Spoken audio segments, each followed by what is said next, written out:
This episode sponsored by Lake Monster Details, producing the Don's Light and Magic Legacy line of parts, offering upgrade parts and decals for accuracy, special effects, and lighting. Visit www.lakemonsterdetails.com and make it glow. Also sponsored by GCals, producing aftermarket replacement decals and custom quality graphics for your favorite spaceships. Visit www.gcals.company.site and add some personalization to your sci-fi models today. Also sponsored by Mask Design, boldly going where no masking kit has gone before. Take your model to the next level of detail and accuracy with a masking kit from Mask Design. Visit Mask Design on Facebook or click the ordering link in the notes below the video.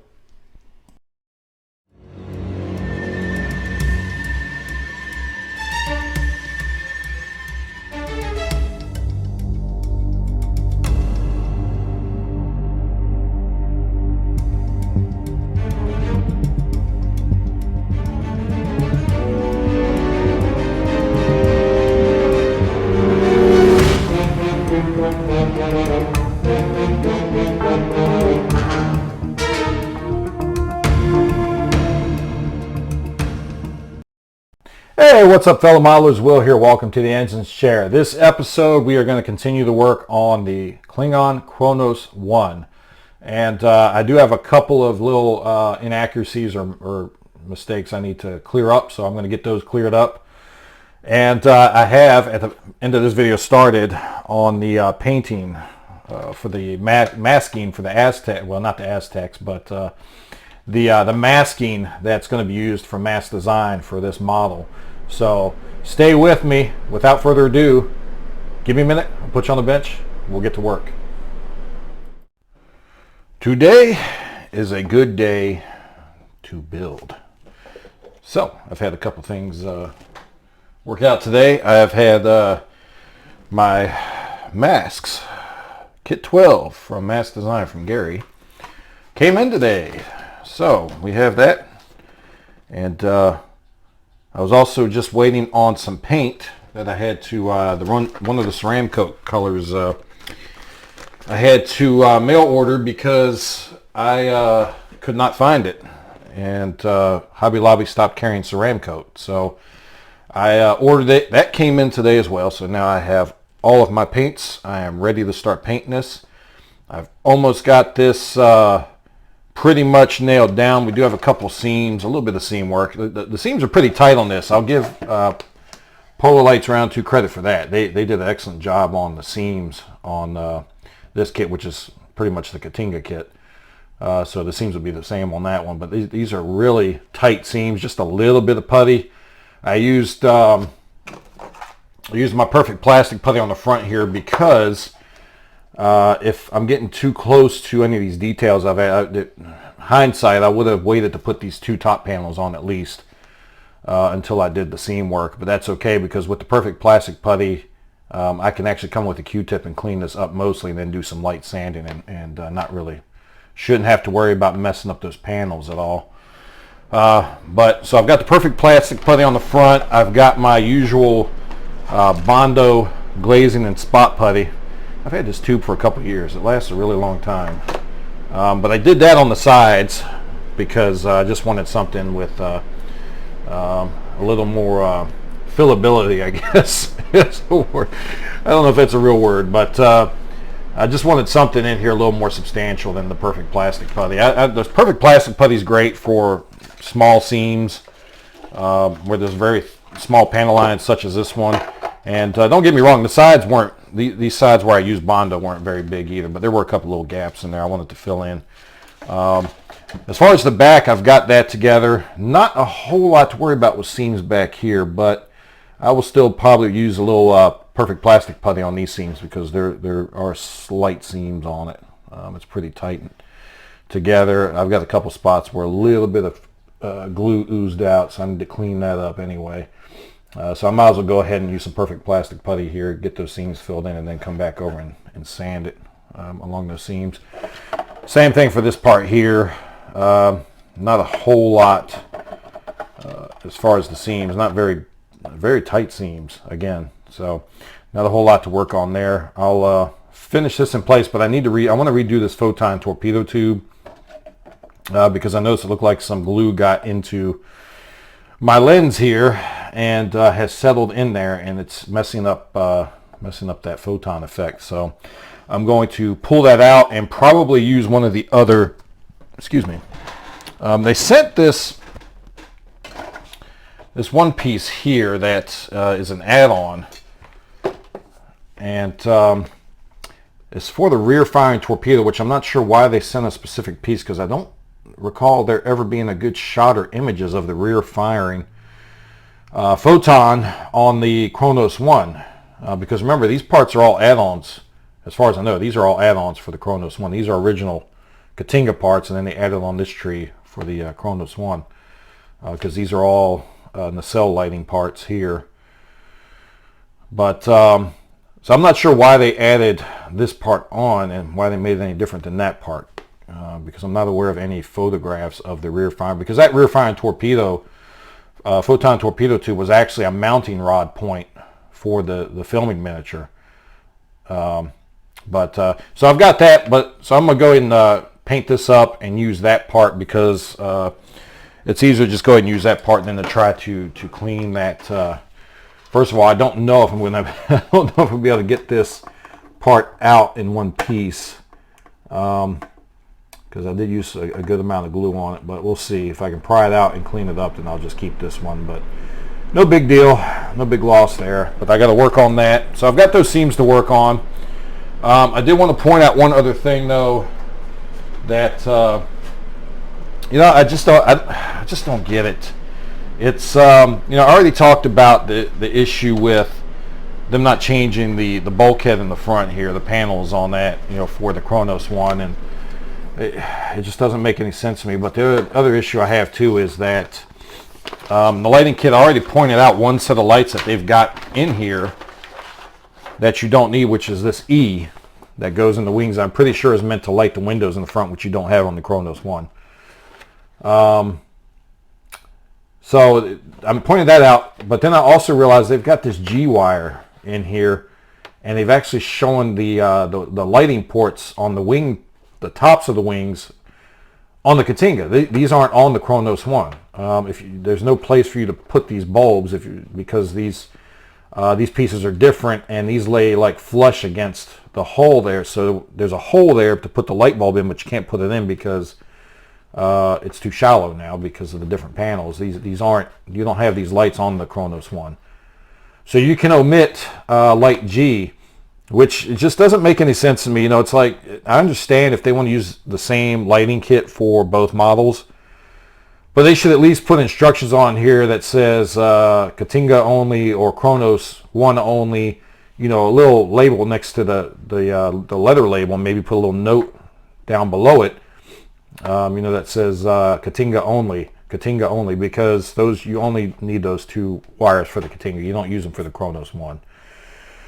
But so I'm gonna have to take a look too, because I got to look at the movie. They've got spots in here for this K in the head around the bridge that light the back. Somebody told me those aren't on the studio model, so I'm gonna have to look at that. I'm gonna have to look at that and see if there's any lights on that in the movie. I haven't looked at that yet. I got to check that out. If those lights aren't on there, then basically I think these are clear parts. You just paint them a solid color, really. But if they are on there, then we'll just go ahead and light it like it says.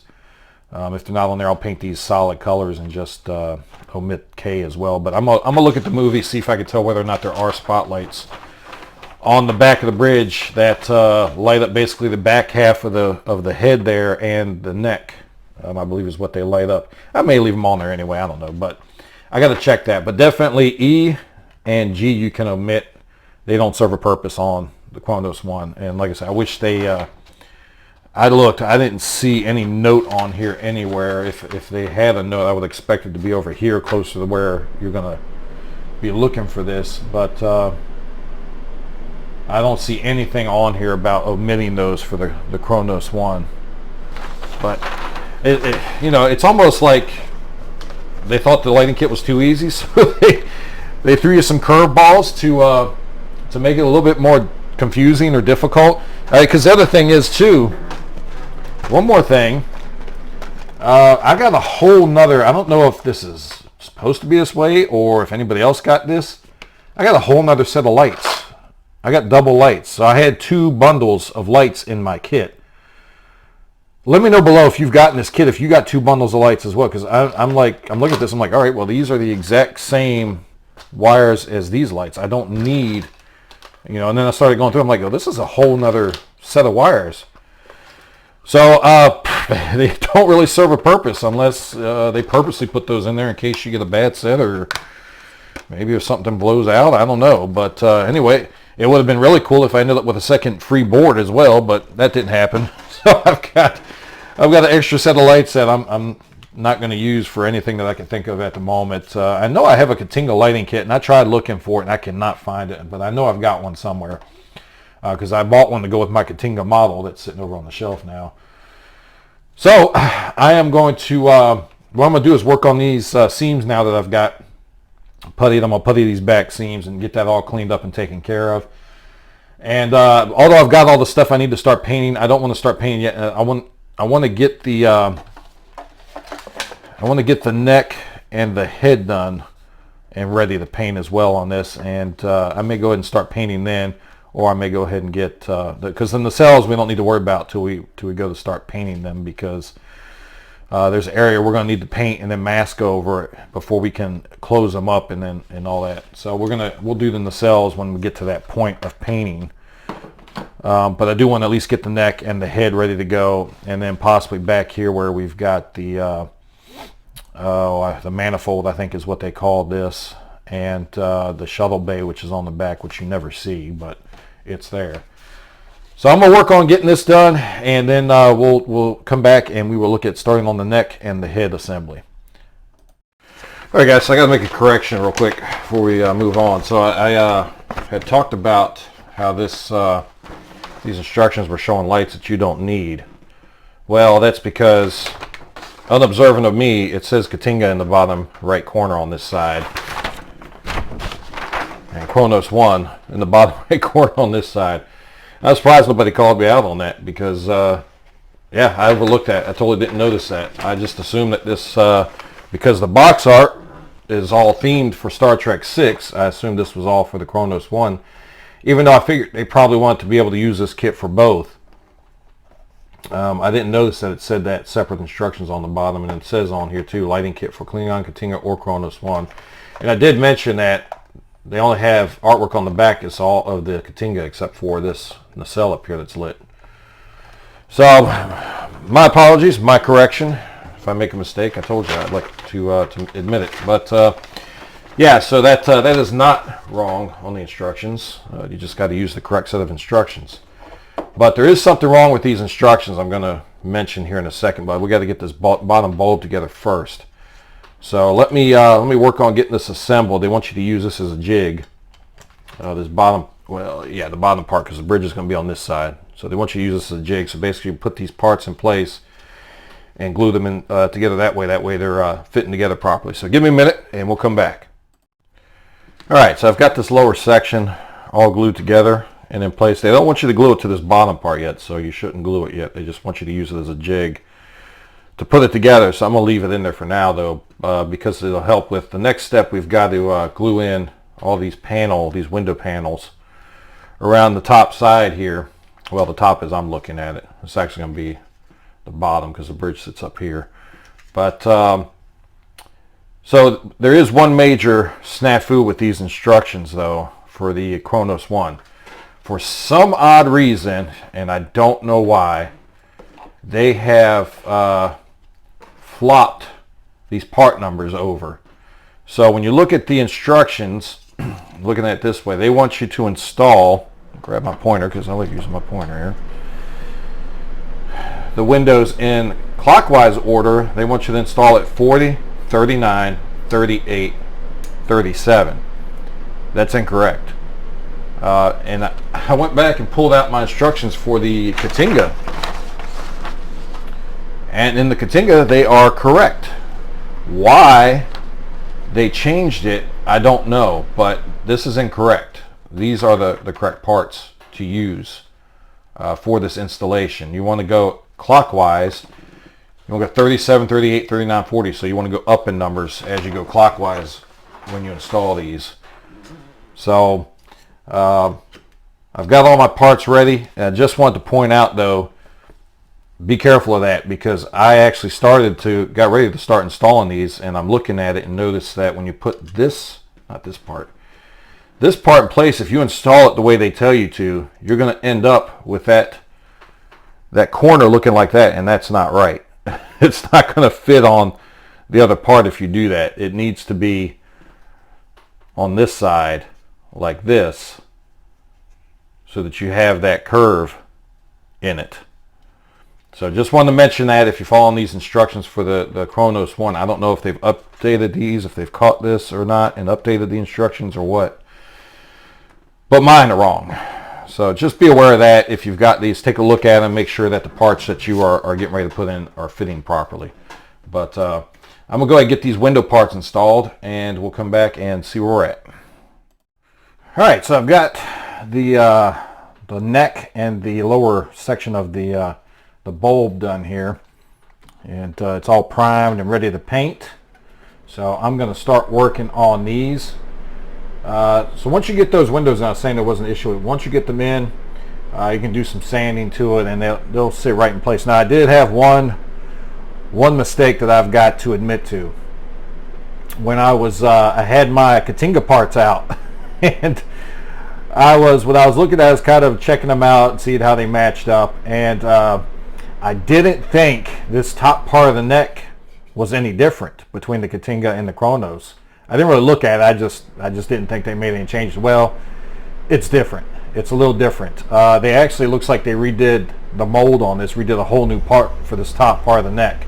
The bottom is the same, but the top is not. And you can see, the only reason I figured it out is after I got this glued together, I went to put this part on, and there were no holes in the top of the neck for this part right here. And I went and looked back in my Katinga box, and sure enough, there were holes in the top of the neck for that. So I accidentally swapped this part with my Katinga part. But that was all right. I wasn't going to tear it apart or anything like that. I was like, you know what? It's not that big of a deal. Really, this part appears just a little more detailed, a little bit better detailed on the Kronos 1 part. And then there's like a panel part right here.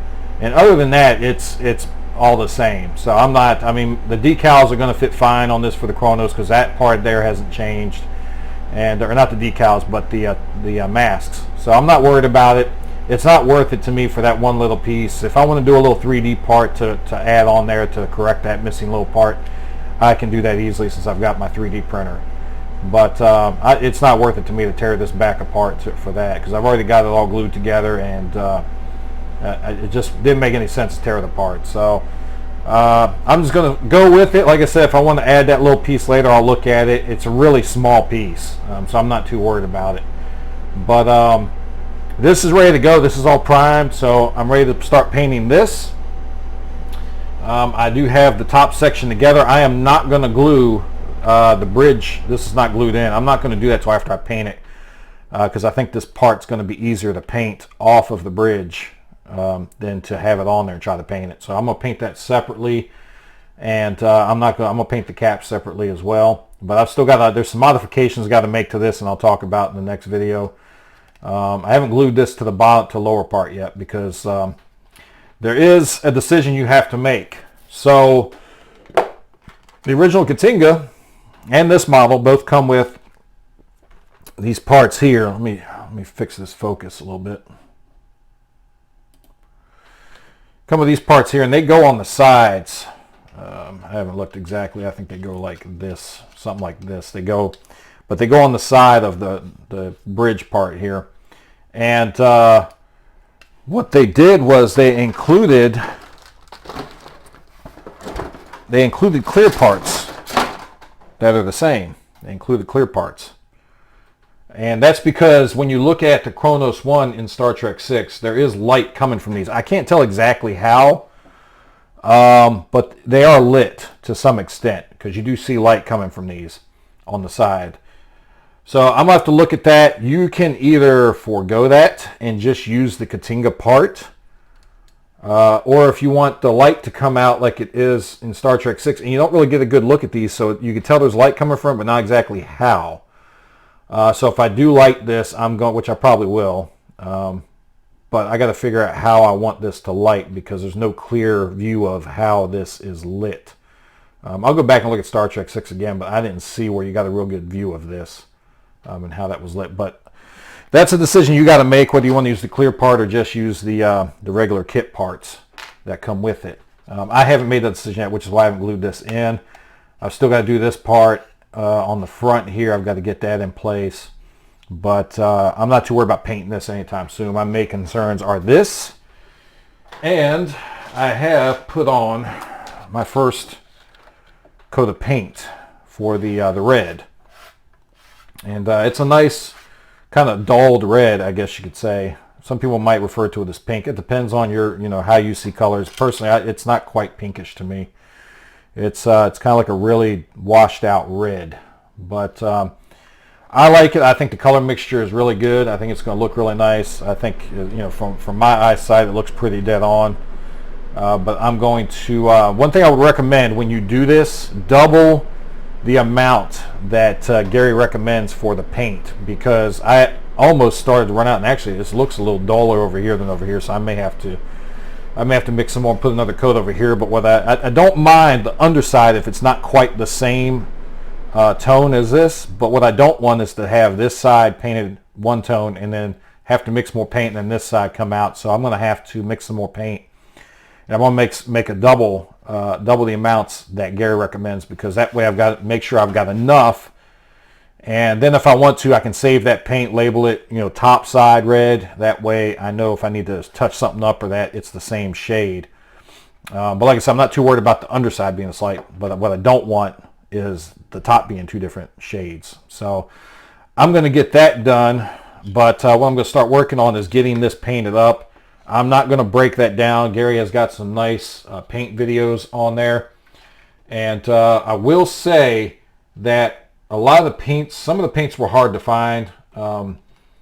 As you know, or as I mentioned, I don't know if I mentioned in this video, but I think I mentioned in Oberth, the Grissom build, that Home Depot, Hobby Lobby has discontinued carrying Ceramcoat.